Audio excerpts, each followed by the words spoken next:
Je me souviens du bruit de l'océan cette nuit-là, régulier doux presque comme s'il essayait de m'apaiser. Puis est venu le son qui m'a brisé, la voix de mon fils, tranchante, froide, méconnaissable. « Installe-toi dans la chambre d'amis », a-t-il dit. « Nous faisons venir la famille de ma femme. Si ça ne te plaît pas, il y a une maison de retraite juste en bas de la rue. » Ma main s'est crispée autour du téléphone. Pendant un instant, j'ai cru avoir mal entendu.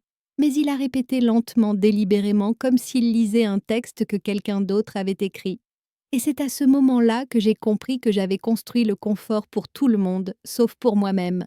Je m'appelle Hélène, j'ai 63 ans, et jusqu'à récemment, je pensais avoir mérité ma tranquillité. Dites-moi, d'où m'écoutez-vous ce soir? Peut-être avez-vous connu un moment comme le mien. Ce genre de moment qui ne fait pas que blesser, mais qui vous redéfinit. Parce que jusqu'à cet appel, j'étais une femme qui croyait avoir tout en ordre. Après 30 ans à diriger mon entreprise de traiteur, une affaire que j'ai bâtie à partir de rien tout en élevant mon fils seul, je l'ai finalement vendue. Ce n'était pas juste une entreprise pour moi. C'était la preuve que je pouvais survivre, que je pouvais transformer le chagrin et les nuits blanches en quelque chose de beau. Quand la vente s'est conclue, je n'ai pas acheté de bijoux ni de voiture. J'ai acheté un rêve. Une maison baignée de soleil sur la côte d'Azur, nichée près de la mer. Une large terrasse des volets bleus des rideaux blancs qui dansaient avec le vent. Elle sentait le sel, la cire au citron et la liberté. Pour la première fois depuis des décennies, je me réveillais sans réveil, sans échéance, sans facture. Juste les vagues. Je m'asseyais sur la terrasse avec mon café du matin, les pieds sous une couverture regardant le ciel passer du rose à l'or. Je pensais que ce serait le rythme du reste de ma vie. Doux, tranquille, mérité. Et puis, dès le tout premier soir dans ma nouvelle maison, le téléphone a sonné. « Maman », a commencé la voix de Mathieu. « Écoute, la famille de Sophie arrive la semaine prochaine. On aura besoin des chambres d'amis. » J'ai ri légèrement supposant qu'il voulait venir pour un week-end. « Eh bien sûr, chérie, je préparerai les lits. Combien de jours restez-vous » Il y eut un silence. Puis, « En fait, maman, on emménage. » Temporairement. Le mot « temporairement » flottait dans l'air comme de la fumée. Il n'a même pas marqué de pause avant d'ajouter « Tu peux t'installer dans la chambre d'amis pour l'instant, ce sera plus simple pour tout le monde. Sinon, eh bien, il y a un établissement d'hébergement pour personnes âgées dépendantes, vraiment bien juste en bas de la rue. Sophie l'a trouvé sur Internet. Pama, ton son. Ma sambastaban. » Mon cœur s'est arrêté. Je pouvais presque entendre ma propre respiration résonner dans la maison silencieuse. « Mathieu, » dis-je lentement, « c'est ma maison. Je viens de l'acheter. »« Je sais, » répondit-il avec impatience. « Mais réfléchis-y. C'est une grande maison et tu es seule. Les parents de Sophie ont besoin d'un endroit où rester pendant qu'ils finissent leur rénovation. On va s'arranger. On va s'arranger. C'est ce que les gens disent quand ils ont déjà décidé que vous ne comptez pas. La conversation est devenue floue après ça. Son ton était brusque, ses mots secs, comme s'il parlait à une locataire, pas à sa mère. Au moment où il a raccroché la mer dehors, me semblait étrangère sombre et infinie. Je suis restée longtemps près de la fenêtre, le téléphone toujours à la main. Le clair de lune tombait sur la table en verre, faisant scintiller la coupe de champagne que je n'avais pas finie. Les bulles avaient disparu, comme tout le reste. J'ai eu envie de crier, de lui rappeler les nuits où je faisais des doubles services pour qu'il puisse aller à l'université, les gâteaux d'anniversaire que je préparais quand l'argent était rare. Comment j'applaudissais plus fort que quiconque à sa remise de diplôme, mais je ne l'ai pas fait.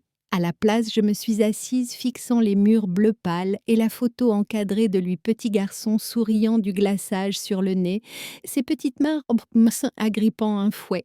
La douleur en moi n'était pas encore de la colère, c'était de l'incrédulité. L'incrédulité que le même enfant qui disait autrefois « Maman, quand je serai grand, je t'achèterai une maison au bord de l'océan » venait de me dire de déménager dans la chambre d'amis ou dans un établissement d'hébergement pour personnes âgées dépendantes. Cette nuit-là, je n'ai pas dormi. J'ai écouté les vagues jusqu'à l'aube, chaque fracas contre le rivage me rappelant que la paix peut disparaître en une seule phrase. Et alors que la première lueur du soleil touchait l'horizon, je me suis murmuré « Il ne le sait pas encore, mais je ne bougerai nulle part. » Puis j'ai pris mon carnet, j'ai tourné à une page blanche et j'ai commencé à écrire un plan. Le lendemain matin, j'ai préparé mon café comme d'habitude. 2 sucres, un nuage de crème, une pincée de cannelle. L'océan scintillait d'or au-delà de la fenêtre. Mais il semblait différent maintenant. La paix que j'avais imaginée en achetant cette maison avait une fissure qui la traversait. J'ai fixé ma tasse pensant à toutes les années qu'il m'avait fallu pour arriver ici. Je ne suis pas née dans le confort. Tout ce que j'ai, je l'ai construit de mes propres mains, un long jour, une nuit épuisante à la fois. Quand j'avais 32 ans, mon mari Robert est décédé subitement d'une crise cardiaque. Mathieu avait 7 ans. Nous avions des économies, mais le chagrin se moque des chiffres. Il dévore tout, l'argent, l'énergie, le rire. J'ai dû reconstruire pas seulement pour moi, mais pour lui. Alors j'ai commencé petit. Cuisiner pour les fêtes de l'école, faire des gâteaux pour les voisins, puis organiser des petits mariages. Cette petite étincelle est devenue une entreprise appelée la Table d'Hélène. Pendant des années, ce n'était que moi et une poignée d'employés fidèles, des femmes comme moi, des mères, qui avaient besoin d'une seconde chance. Nous l'avons bâtie à partir de rien. Et je n'oublierai jamais le jour où j'ai signé mon premier contrat avec une grande entreprise. Je suis rentrée chez moi et j'ai pleuré dans le cellier. Pas d'épuisement, mais sous le choc d'y être arrivée. Mathieu a tout vu. Il aidait à emballer les petits fours après l'école, livrer des plateaux le week-end. Il m'appelait Super Maman. Mais quelque chose a changé quand il a rencontré Sophie. Elle était belle, intelligente et ambitieuse. Le genre de femme qui parlait comme si elle s'était toujours enregistrée. Dès le début, elle a vu le potentiel de Mathieu, et je dois admettre qu'elle l'a poussé à vouloir plus. Mais elle a aussi commencé à réécrire la façon dont il me voyait. Soudain, je n'étais plus super maman. J'étais démodée, trop sentimentale, trop émotive en affaires. Elle ne disait pas ces mots directement, mais je les entendais. On les entend toujours quand on a vécu assez longtemps. Avec le temps, Mathieu a cessé de venir pour les déjeuners du dimanche. Il disait qu'ils étaient trop occupés ou que les parents de Sophie les avaient invités. Ils ont commencé à passer les vacances ailleurs, dans des stations de ski, des spas, des villas de luxe. Je me disais que c'est ce que font les jeunes. Ils vivent vite et loin, mais au fond de moi, je savais qu'elle n'avait pas seulement pris l'attention de mon fils, elle avait pris son empathie. Quand j'ai finalement vendu la table d'Hélène, j'ai pensé que peut-être cette distance se réduirait. J'ai même appelé Mathieu avant de signer les derniers papiers. « Maman, c'est super, dit-il. Tu mérites un peu de repos. Tu vas adorer la vie tranquille. » Il semblait fier, ou peut-être juste soulagé, que je prenne du recul. Cette vente était ma page blanche, l'aboutissement de 30 ans de nuits blanches, de factures et de doigts brûlés sur des casseroles chaudes. Elle m'a donné assez pour acheter ma maison au bord de la mer, symbole d'indépendance, pas d'indulgence. Quand j'ai franchi ces portes pour la première fois, j'ai pensé « ça y est, c'est ma paix éternelle. » Mapon, bamaptahi namamambi. Des rideaux blancs flottant des planchers en bois chaud, sous mes pieds, l'air marin remplissant la maison comme un pardon. Mais maintenant, après cet appel, tout semblait souillé. J'ai passé cette journée en silence, marchant de pièce en pièce, essayant de me rappeler que j'avais mérité cela chaque centimètre carré. J'ai pensé à le rappeler, à exiger le respect, à lui rappeler à qui appartenait l'acte de propriété. Mais la colère ne réglerait pas ça. Non, j'avais besoin de clarté avant la confrontation. Alors j'ai pris une décision. Je n'allais pas les repousser, pas encore. J'allais les laisser venir, les laisser emménager, prendre les pièces, réorganiser les meubles. Parce que parfois, la seule façon de voir quelqu'un clairement est de le laisser vous montrer qui il est vraiment.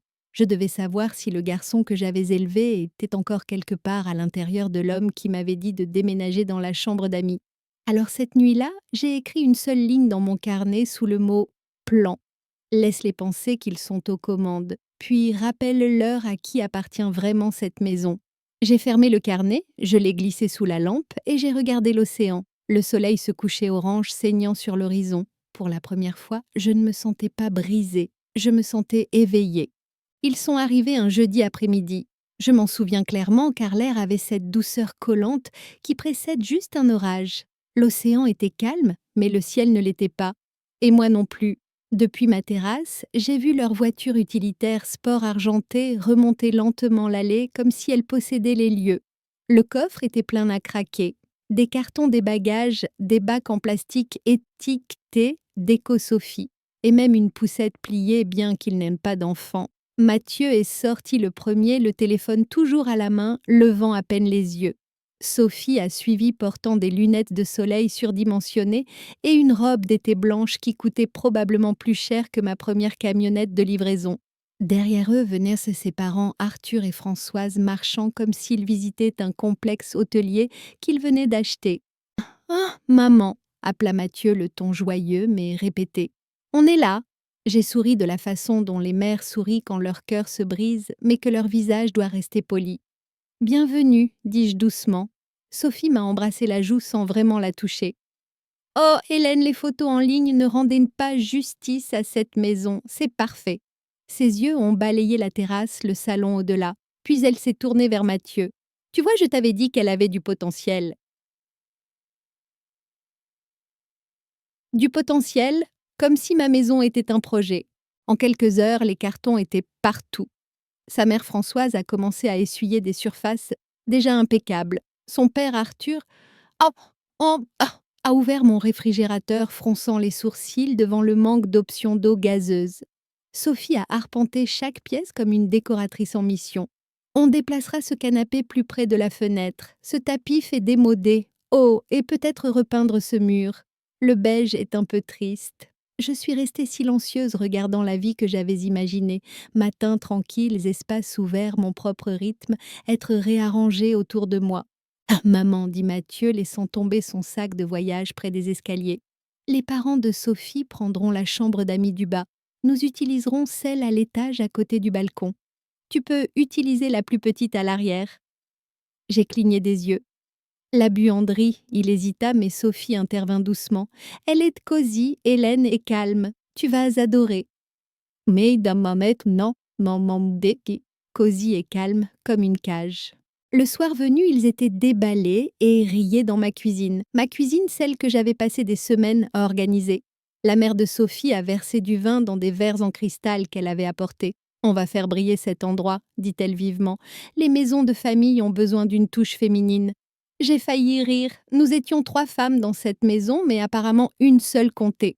Pendant qu'ils trinquaient à de nouveaux départs, je me tenais près de l'évier lavant des assiettes qui n'étaient pas sales, prétendant que la vapeur était du brouillard, et non les larmes qui brûlaient derrière mes yeux.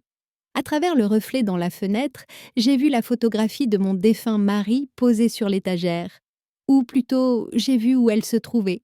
L'espace était vide. J'ai retrouvé le cadre plus tard dans un tiroir caché sous une pile de nouveaux sous-verts que Sophie avait acheté cet après-midi-là. C'est à ce moment-là que quelque chose en moi a basculé. Je n'étais plus seulement blessée, j'étais éveillée. Le lendemain matin, j'ai préparé le petit déjeuner par habitude, plus que par gentillesse. Ils sont descendus tard habillés comme s'ils allaient bruncher dans un club privé. Mathieu m'a à peine regardée quand il a dit « Maman Sophie prévoit de redécorer le salon. Tu es d'accord avec ça, n'est-ce pas ?» J'ai siroté mon café lentement. « Bien sûr, ce n'est qu'une maison. » Sophie a souri satisfaite. « Exactement, et une maison devrait évoluer, tu ne penses pas ?» J'ai hoché la tête. « Elle devrait, mais dans mon esprit, je faisais déjà évoluer autre chose un plan. Cette nuit-là, quand la maison s'est enfin calmée et que j'ai pu à nouveau entendre les vagues, je me suis assise sur la terrasse sous les guirlandes lumineuses que j'avais installées moi-même, mon carnet reposé sur mes genoux. J'ai tourné à une page blanche et j'ai écrit « Ils pensent qu'ils construisent leur confort. Ils construisent en fait des preuves, parce que je n'allais pas les combattre tout de suite. Non, j'allais les laisser s'installer confortablement, les laisser parler, les laisser révéler exactement qui ils étaient quand ils me pensaient impuissante. Les nuages d'orage s'accumulaient au loin sur la mer cette nuit-là, silencieux, lourd, en attente, et j'ai pensé, bien, qu'il pleuve. Va-t'en. Au 3e jour, ma maison de plage autrefois paisible ressemblait à un hôtel dont je ne pouvais pas partir. La voix de Sophie résonnait dans les couloirs comme une sonnerie de téléphone que je ne pouvais pas éteindre, commandant de nouveaux rideaux, planifiant de moderniser l'agencement, déplaçant mes affaires comme si elles étaient encombrantes. Mathieu remarquait à peine. Il était toujours rivé à son téléphone, faisant semblant de ne pas entendre chaque insulte de sa femme déguisée en conseil. Mais moi, j'entendais. Et je me souvenais. Ce matin-là, j'ai souri poliment, puis je suis sortie avec mon carnet et mon café. L'océan était gris ce jour-là, toujours beau, mais indéchiffrable. J'ai pensé à toutes les fois où j'avais fait confiance. Cette fois, ce serait différent. Je n'allais pas seulement endurer, j'allais y mettre fin. J'ai commencé petit par quelques appels téléphoniques discrets.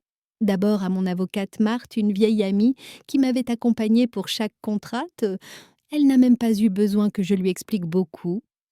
Je l'entends dans ta voix, Hélène. Qu'est-ce qui s'est passé? Je lui ai tout dit. Chaque mot. La chambre d'amis, la menace, l'emménagement, la façon dont il parlait de ma maison comme si c'était la leur. Il y eut une pause, puis sa voix revint tranchante comme du verre. Ils essaient de t'évincer de ta propre propriété. Ne leur dis pas un mot et ne perds pas ton calme, bosse pas ton calme. Laisse-moi m'occuper de la partie juridique. Ensuite, j'ai appelé ma conseillère financière, une femme plus jeune, nommée Rosa pragmatique et discrète. Elle a réminé mes comptes et m'a dit quelque chose qui m'a glacé le sang. Hélène, dit-elle doucement, votre fils a essayé d'accéder à votre compte d'investissement le mois dernier. Il a appelé mon bureau en disant qu'il vous aidait à gérer votre plan de retraite. Je n'ai pas accordé l'accès, bien sûr, mais il était insistant. Insistant, ce mot résonnait plus fort que les vagues. Il ne s'agissait pas de la chambre d'amis, il ne s'agissait pas de visite familiale ou d'espace. Il s'agissait de contrôle d'argent de propriété. Il ne voulait pas seulement vivre dans ma maison, il voulait de la posséder. Cette nuit-là, je n'ai pas pu dormir. La maison craquait sous le poids des nouveaux meubles et des faux rires. Depuis le couloir, j'ai entendu la voix de Sophie.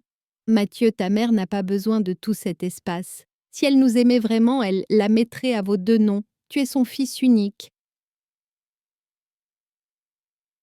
Ma poitrine s'est serrée, mais je n'ai pas bougé. Il n'a pas argumenté. Il a juste marmonné. On en reparlera plus tard. C'était une confirmation suffisante. Je me suis assise dans mon lit, le cœur battant, et j'ai rouvert mon carnet. Cette fois, je n'ai pas écrit de plan. J'ai écrit une promesse. S'ils veulent s'ils veulent jouer à la maison, je leur montrerai qui détient les clés. Au cours des jours suivants, j'ai joué mon rôle à la perfection. J'ai souri quand Sophie m'a montré des échantillons de couleurs, j'ai hoché la tête quand sa mère a suggéré de transformer mon bureau en salle de jeu. Chaque fois que Mathieu mentionnait la propriété familiale, je disais simplement « On verra, chérie ». Pendant ce temps, j'ai rencontré Marthe par visioconférence, signant discrètement des documents pour réaffirmer que tout, maison, épargne, retraite, était à mon seul nom, avec une clause empêchant les transferts non autorisés. Nous avons même ajouté une petite surprise si quelqu'un tentait d'accéder à mes actifs ou de revendiquer ma maison, la loi le signalerait automatiquement comme une tentative de fraude. Une tempête silencieuse, en effet. Le vendredi, il n'avait aucune idée de ce que j'avais fait. Mathieu se promenait toujours pieds nus avec son café. Sophie donnait toujours des ordres à tout le monde et ses parents se prélassaient toujours comme des invités dans un hôtel de luxe. Mais quand je me suis tenue à la fenêtre ce soir-là, regardant le soleil sombrer derrière l'océan, j'ai ressenti un calme que je n'avais pas ressenti depuis des jours. Parce que maintenant, pour la première fois, je n'étais pas la mère vulnérable acculée. J'étais la femme qui détenait toutes les cartes, et aucun d'eux ne le savait. J'ai regardé le reflet de la famille dans la fenêtre s'agitant derrière moi, comme s'ils étaient chez eux, et j'ai murmuré à mon propre reflet « Ils pensent que je suis silencieuse parce que je suis vieille. Je suis silencieuse parce que je suis prête. » Le samedi après-midi, la maison ressemblait à une version de salle d'exposition d'elle-même. Sophie avait presque tout réarrangé. Les canapés, les œuvres d'art, même le bol de coquillages que j'avais posé sur la table basse lors de ma toute première promenade sur la plage. Elle l'avait remplacé par une sculpture en verre en forme d'encre. L'ironie ne m'a pas échappé. Mais ce matin-là, je me suis réveillée avec une clarté qui ressemblait à un lever de soleil après une longue tempête. J'ai préparé du café, mis du jazz doux en fond sonore et j'ai annoncé à tout le monde que je voulais organiser un dîner de remerciements pour la semaine. Sophie a souri, supposant que c'était une excuse pour mon entêtement antérieur. Mathieu avait l'air soulagé. Il ne réalisait pas que le dîner était ma scène et que j'étais enfin prête à jouer. La brise marine passait par les fenêtres ouvertes ce soir-là, fraîche et dorée. Je me suis habillée de ma robe en lin bleu pâle, celle dont Robert disait qu'elle donnait à mes yeux la couleur de l'eau. Quand je me suis regardée dans le miroir, je n'ai pas vu une vieille fille mise de côté. J'ai vu la femme qui avait bâti la table d'Hélène à partir de rien, la femme qui avait survécu à la perte, élevé un fils seul et transformé la douleur en force. La table à manger brillait des bougies blanches, vacillaient les verres à vin étincelés. L'odeur de poulet rôti au romarin et de sauce au beurre citronné remplissait l'air. La mère de Sophie a eu le souffle coupé en voyant la mise en place. « Hélène, on dirait d'une page de magazine !» J'ai souri. Les vieilles habitudes ont la vie dure. Ils se sont tous réunis joyeux parlant fort de projets de réunions de famille et de photos de vacances au bord de l'eau. J'ai versé du vin pour tout le monde, écoutant, hochant la tête. Mathieu a levé son verre, à la famille et au nouveau départ. J'ai levé le mien aussi. À la vérité, dis-je doucement. Il a cligné des yeux. Qu'est-ce que tu as dit, maman? Rien, chérie, juste à la vérité. Le dîner s'est poursuivi avec des rires principalement les leurs, mais je sentais monter en moi cette confiance tranquille qui vient quand on cesse enfin de craindre l'orage. Après le dessert, je me suis levée lentement. J'ai une petite annonce à faire, dis-je. Sophie se pencha en avant avec impatience, s'attendant probablement à un toast en son honneur. Au lieu de cela, j'ai dit « J'ai vendu la maison ». La pièce est devenue silencieuse. Même l'océan semblait faire une pause. La fourchette de Mathieu s'est figée en l'air. « Quoi? Je l'ai vendue » ai-je répété calmement, prenant une gorgée de vin. « Les papiers ont été finalisés hier ?» Le visage de Sophie s'est vidé de sa couleur. « Tu plaisantes, n'est-ce pas ?» J'ai secoué la tête. « Non, ma chère, je déménage dans une résidence en bord de mer. C'est plus petit paisible et oh, voici le meilleur pas d'invité autorisé pour plus de 2 nuits. » Le verre de vin de sa mère a glissé se brisant contre la table. Mathieu a finalement retrouvé sa voix. « Maman, ça n'a aucun sens. Tu viens juste d'acheter cet endroit. »« C'est vrai, » dis-je doucement. Et maintenant, j'en ai fini avec lui. Je me suis penchée en avant, ma voix basse mais ferme. Vous voyez, j'ai réalisé quelque chose cette semaine. Une maison n'est pas synonyme de paix quand les gens à l'intérieur vous traitent comme un inconvénient. Les lèvres de Sophie tremblaient. Tu ne peux pas juste la vendre. Nous avons tout déménagé ici, nos affaires. Oh, j'ai pris soin de les exclure, ai-je interrompu. Elles sont toujours à vous. Mais les nouveaux propriétaires, eh bien, ils préféreraient que la propriété soit libérée d'ici vendredi prochain. Le visage de Mathieu est devenu pâle. Vendredi prochain? Oui, dis-je souriant faiblement. Ils ont été très compréhensifs quand je leur ai dit que j'avais peut-être de la famille qui avait prolongé son séjour un peu trop longtemps. Le père de Sophie a finalement parlé sa voix tendue. Ah, c'est scandaleux. Je l'ai regardé posément. Ce qui est scandaleux, c'est de supposer que la maison de quelqu'un d'autre vous appartenait. Je me suis dirigée vers la fenêtre, regardant les vagues. J'ai construit une vie à partir de rien, et quand j'ai finalement essayé de me reposer, on m'a dit de déménager dans la chambre d'amis ou pire dans une maison de retraite. Je me suis retournée vers eux, croisant le regard de chacun. Alors j'ai décidé de déménager, mais pas de la façon que vous aviez prévue. Personne n'a parlé. Le seul son était le murmure de l'océan et le léger crépitement de la cire des bougies. Je me suis versé un autre verre de vin et je me suis assise lentement. « Vous pouvez finir votre dîner, » dis-je tranquillement. « Mais après ce soir, je pense que nous dînerons tous dans des maisons séparées. » Mathieu s'est levé sa chaise raclant durement contre le sol. « Je n'arrive pas à croire que tu aies fait ça. » J'ai rencontré son regard calme, stable. « Et moi, je n'arrive pas à croire que j'ai dû le faire. » Le silence après mon annonce s'étira fin et tranchant comme l'air avant le tonnerre. La mère de Sophie s'était toujours figée, ses doigts tremblants au-dessus des éclats de son verre brisé. Les lèvres de Mathieu s'entr'ouvrirent comme pour parler, mais aucun son ne sortit. Pour la première fois depuis des jours, je me sentais la personne la plus calme de la pièce. Sophie retrouva enfin sa voix. « Tu as vendu la maison. » Chaque mot était craché comme s'il lui brûlait la langue. « Oui, dis-je. Et avec beaucoup de succès, si je puis me permettre. Les nouveaux propriétaires étaient ravis. Apparemment, les maisons de plage avec vue sur l'océan sont très demandées, surtout celles avec une touche de drame familial. Les yeux de Mathieu s'écarquillèrent. « Maman, ce n'est pas drôle. »« Ce n'est pas censé l'être, » ai-je répondu doucement, « mais c'est juste. » Sophie repoussa sa chaise. « Tu ne peux pas faire ça dans notre dos. » J'ai haussé un sourcil. « Dans votre dos, Sophie, je ne savais pas que j'avais besoin de votre permission pour gérer ma propre propriété. » Elle croisa les bras tremblants de colère. « Tu es vindicative. »« Non, » dis-je posément. « Je suis éveillée. » Mathieu se leva, la voix montant. « Tu nous as pris par surprise, maman. Nous avions des projets. » J'ai rencontré son regard stable, inébranlable. « Moi aussi. » Mais les miens ont été interrompus au moment où tu m'as dit de déménager dans une chambre d'amis dans ma propre maison. Tu t'en souviens, Mathieu? Parce que moi, oui, chaque mot. Son visage s'empourpra, la culpabilité vacillant derrière ses yeux. Sophie tenta d'intervenir, son ton à nouveau sirupeux. Nous essayons juste de te faciliter les choses, Hélène. Tu vieillis. Je l'ai coupé. Arrête. Elle cligna des yeux.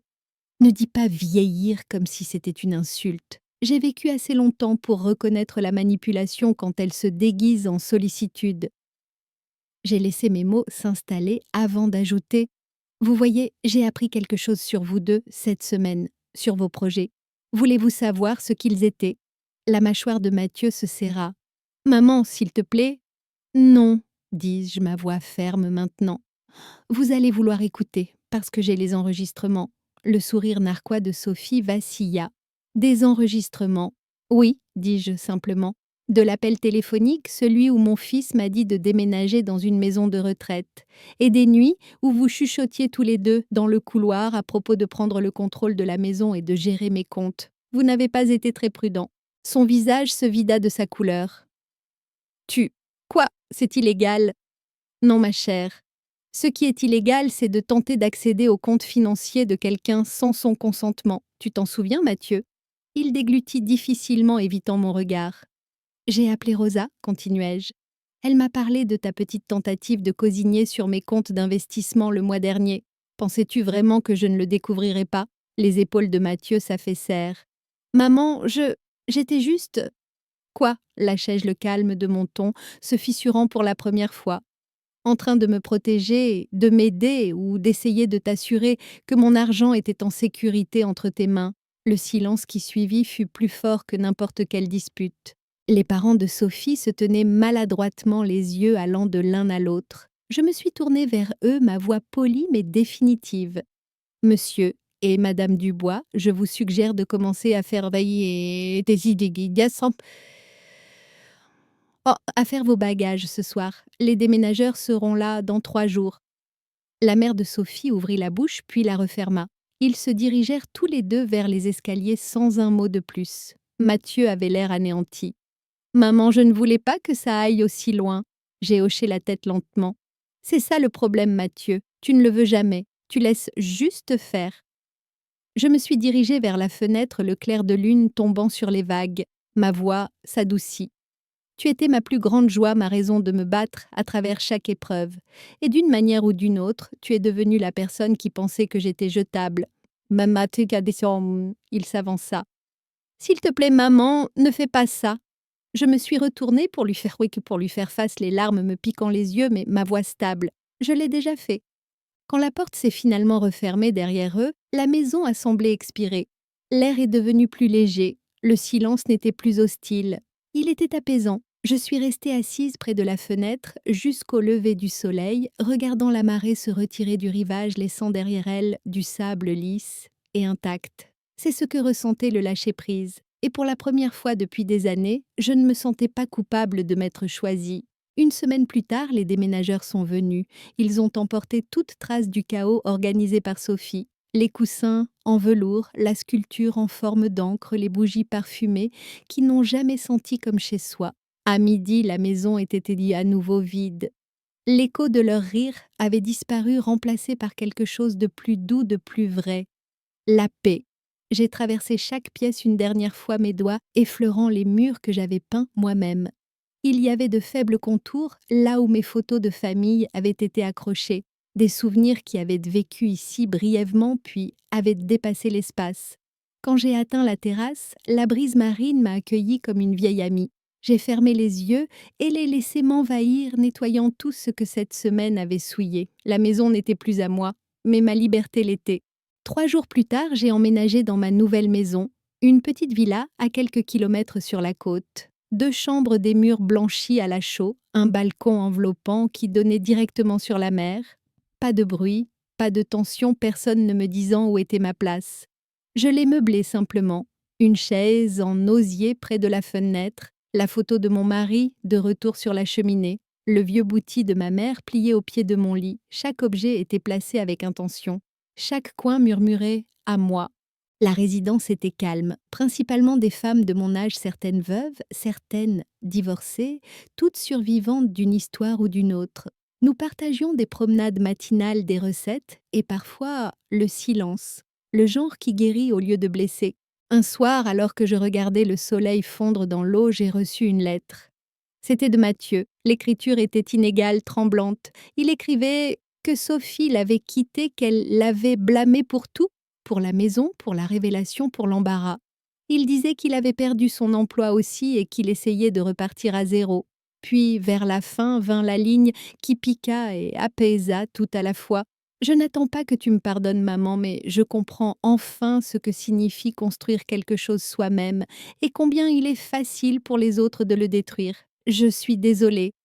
Je l'ai lu 2 fois. Puis j'ai plié la lettre soigneusement et l'ai placée sous un bocal de coquillages sur ma table. Non pas pour oublier, mais pour me rappeler que le pardon n'a pas toujours besoin d'être exprimé. Il peut vivre tranquillement comme la marée basse, se retirant du rivage. Cette nuit-là, je me suis versé un verre de vin et suis sortie sur le balcon. L'horizon était peint de traînées d'or et de lavande. Le monde était à nouveau calme, et moi aussi. J'ai pensé à toutes les versions de moi-même qui avaient existé avant ce moment. La veuve fatiguée, la chef d'entreprise surmenée, la mère seule, espérant de l'amour en retour. Et maintenant, celle-ci, la femme qui s'était enfin choisie sans s'excuser. Une mouette plana au-dessus des vagues, attrapant la dernière lumière du jour. J'ai souri. Certains pensent que recommencer est quelque chose qui arrive dans la trentaine, quand le monde vous appelle encore jeune. Mais j'ai appris que parfois cela arrive à 63 ans après un appel téléphonique qui vous brise le cœur et vous montre où les fissures se cachaient depuis le début. Je me suis assise et j'ai ouvert mon carnet une dernière fois. Sur la dernière page, sous tous les plans et les notes griffonnées, j'ai écrit une seule ligne. Ils voulaient que je déménage de ma propre maison. Au lieu de cela, j'ai déménagé hors de leur contrôle. J'ai fermé le livre et l'ai posé à côté de mon verre. Le ciel s'est assombri en feu orange puis en bleu crépusculaire. Et alors que les premières étoiles clignotaient au-dessus de l'eau, j'ai murmuré aux vagues « Merci de m'avoir appris que la paix ne se trouve pas dans une maison. Elle se trouve dans une limite. Mena sambara manande boba sambedo. » Et dans le courage de la maintenir. L'océan roulait doucement en contrebas, et pour la première fois depuis longtemps, j'ai eu l'impression qu'il applaudissait. Non pas pour la vengeance, non pas pour la victoire, mais pour la liberté.